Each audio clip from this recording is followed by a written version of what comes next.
एक समय की बात है। दक्षिण भारत के एक छोटे से गांव में रामलाल नाम का एक गरीब किसान रहता था। रामलाल बेहद मेहनती था, लेकिन किस्मत हमेशा उसके खिलाफ रही। उसके पास थोड़ी सी जमीन थी, जिसे वह बड़ी मुश्किल से जोत पाट कर अनाज पैदा करता था। बारिश का भरोसा नहीं, कभी सूखा कभी बाढ़। ऐसे हालात में उसका गुजारा करना कठिन हो गया था। घर में बूढ़ी माँ और पत्नी भी थीं, जो रामलाल की कमाई पर ही निर्भर थीं। अक्सर घर में चूल्हा जलाने तक की समस्या हो जाती थी। रामलाल कई बार सोचता कि काश उसकी जिंदगी बदल जाए, लेकिन उसके पास मेहनत के अलावा कोई और विकल्प नहीं था। एक दिन रामलाल खेत से लौट रहा था।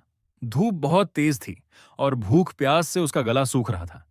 वह पास के जंगल से होकर गुजर रहा था। अचानक उसने देखा कि एक बुजुर्ग साधु नदी के किनारे ध्यान में लीन है। साधु के चेहरे पर अद्भुत तेज था। रामलाल उनके पास गया और हाथ जोड़कर बोला, बाबा, क्या मुझे थोड़ा पानी मिलेगा? मैं बहुत प्यासा हूं।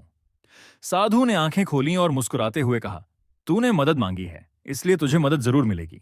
लेकिन पहले बता, तू इतना परेशान क्यों है? रामलाल ने अपनी सारी दुख भरी कहानी सुना दी। उसने कहा, बाबा, मेहनत करता हूं, फिर भी कभी पेट भर खाना नहीं मिलता। अगर भगवान मेरी मदद नहीं करेगा तो मेरा परिवार भूखा मर जाएगा। साधु ने कुछ देर सोचा और फिर अपनी झोली से एक जोड़ी जूते निकाले। वे जूते बांस से बने हुए थे, लेकिन उन पर हल्की सी चमक थी। साधु ने कहा, रामलाल, ये साधारण जूते नहीं हैं, ये जादुई बांस के जूते हैं। इन्हें पहनकर तू पानी पर चल सकता है। रामलाल हैरान रह गया। उसने पूछा, बाबा, पानी पर चलने से क्या होगा? साधु मुस्कुराए और बोले, इस नदी के पार सोने का एक टापू है, लेकिन वहां कोई नहीं जा सकता, क्योंकि पानी बहुत गहरा है और भयानक लहरें हैं।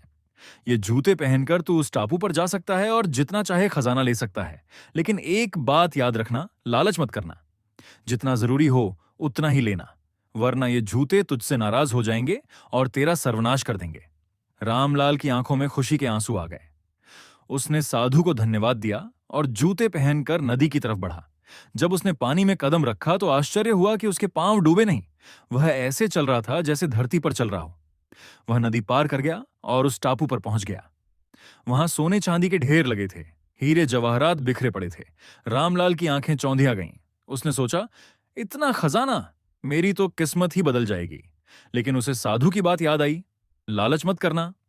उसने जितना जरूरी था उतना सोना अपनी झोली में डाला और वापस लौट आया। जूते उसे सुरक्षित किनारे तक ले आए।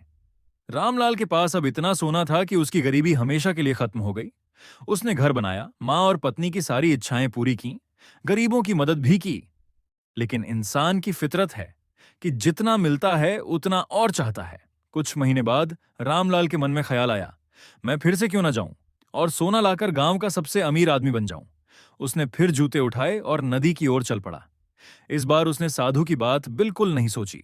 उसने नदी पार की और टापू पर पहुंचकर जितना हो सका उतना सोना बटोर लिया। उसकी झोली इतनी भारी हो गई कि उठाना मुश्किल हो गया। फिर भी उसने और सोना ठूंसने की कोशिश की। जैसे ही वह लौटने लगा, जूते अचानक भारी हो गए। रामलाल ने कदम बढ़ाया तो उसका पांव पानी में डूबने लगा। वह घबरा गया। उसने झोली फेंकने की कोशिश की, लेकिन तब तक देर हो चुकी थी। जूते ने अपनी चमक खो दी और रामलाल नदी में गिर गया। लहरों ने उसे बहा लिया। गांव वालों को बाद में किनारे पर उसकी झोली तो मिली, लेकिन रामलाल कभी वापस नहीं आया। गांव के लोग इस घटना से सहम गए। उन्होंने कहा, लालच इंसान का सबसे बड़ा दुश्मन है। साधु की बात सच हो गई। रामलाल अगर साधु की चेतावनी मानता तो आज भी सुखी रहता। नैतिक शिक्षा, लालच हमेशा बर्बादी की जड़ है। जितना जरूरी हो उतना ही लेना चाहिए।